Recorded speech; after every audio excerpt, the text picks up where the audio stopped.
কি রাকিবুল ভাই, এমনি বয়ে রইছো কে? শরীর টরির খারাপ করলো নাকি? তোমার না বুকের সমস্যা আর বাড়ছে না আমারও। জইলা ফুটা যায় রে ভাই। কি কোমরে তোরে করো নাই কিছু দিক না দিক। আহ, এক বুক জ্বালা দিয়া গেছে রে। আহ, যাবো লেগে বাইসা থাকো, যাবো লেগে বাইসা থাকতে ইচ্ছা করে। উহ, হে মানুষগুলোই মৃত্যু কামনা করে আমার। কার লেগে বাইসা থাকো আছে, ভাল লাগে না রে।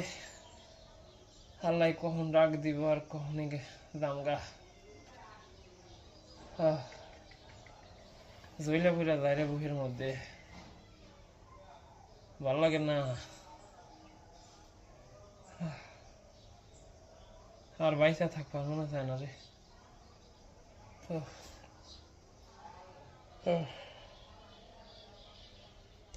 আল্লাহ।